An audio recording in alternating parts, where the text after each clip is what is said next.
लूका रचित सुसमाचार 4 अध्याय। फिर यीशु पवित्र आत्मा से भरा हुआ यरदन से लौटा और 40 दिन तक आत्मा के सिखाने से जंगल में फिरता रहा और शैतान उसकी परीक्षा करता रहा। उन दिनों में उसने कुछ न खाया और जब वे दिन पूरे हो गए तो उसे भूख लगी और शैतान ने उससे कहा, यदि तू परमेश्वर का पुत्र है तो इस पत्थर से कह कि रोटी बन जाए।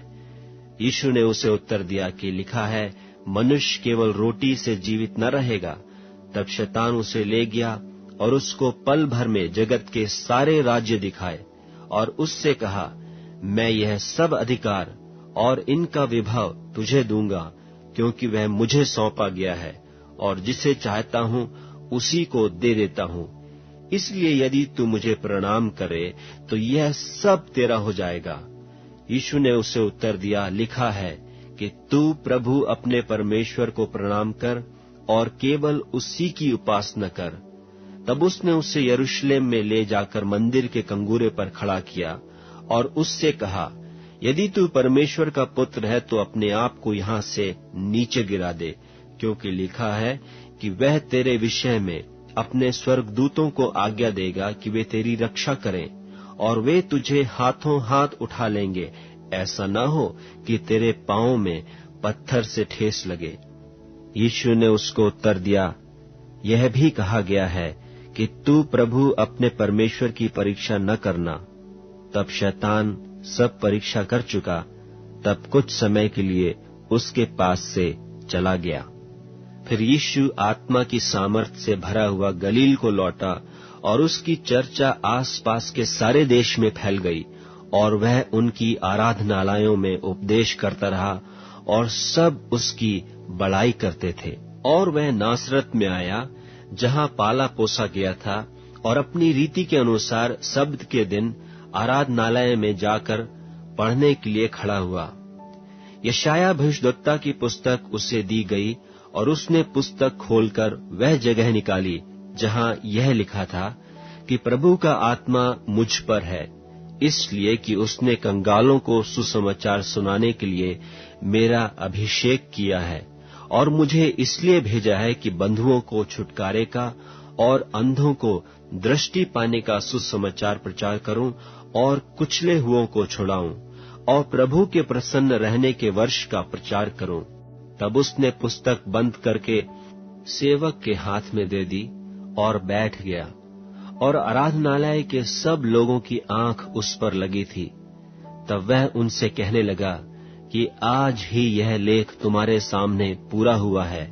और सब ने उसे सराहा और जो अनुग्रह की बातें उसके मुंह से निकलती थीं उनसे अचंभा किया और कहने लगे, क्या यह यूसुफ का पुत्र नहीं?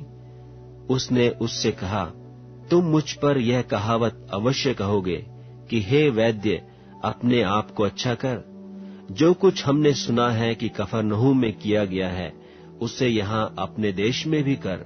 और मैं तुमसे सच कहता हूँ कि एलिय्याह के दिनों में जब 3.5 वर्ष तक आकाश बंद रहा, यहाँ तक कि सारे देश में बड़ा अकाल पड़ा, तो इस्राएल में बहुत सी विधवाएं थीं, पर एलिय्याह उनमें से किसी के पास नहीं भेजा गया, केवल सैदा के सारफत में एक विधवा के पास। और एलीशा भविष्यद्वक्ता के समय इस्राएल में बहुत से कोढ़ी थे, पर नामान सूरियानी को छोड़ उनमें से कोई शुद्ध नहीं किया गया। ये बातें सुनते ही जितने आराधनालय में थे सब क्रोध से भर गए और उठकर उसे नगर से बाहर निकाला और जिस पहाड़ पर उनका नगर बसा हुआ था उसकी चोटी पर ले चले कि उसे वहां से नीचे गिरा दें, पर वह उनके बीच में से निकलकर चला गया। फिर वह गलील के कफरनहूम नगर में गया और सब्त के दिन लोगों को उपदेश दे रहा था। वे उसके उपदेश से चकित हो गए, क्योंकि उसका वचन अधिकार सहित था। आराधनालय में एक मनुष्य था जिसमें अशुद्ध आत्मा थी। वह ऊंचे शब्द से चिल्ला उठा, हे यीशु नासरी, हमें तुझसे क्या काम? क्या तू हमें नाश करने आया है? मैं तुझे जानता हूँ, तू कौन है? तू परमेश्वर का पवित्र जन है। यीशु ने उसे डांट कर कहा, चुप रह और उसमें से निकल जा। तब दुष्टात्मा उसे बीच में पटक कर बिना हानि पहुंचाए उसमें से निकल गई। इस पर सबको अचंभा हुआ और वे आपस में बातें करके कहने लगे, यह कैसा वचन है कि वह अधिकार और सामर्थ के साथ अशुद्ध आत्माओं को आज्ञा देता है और वे निकल जाती हैं। सो चारों ओर हर जगह उसकी धूम मच गई।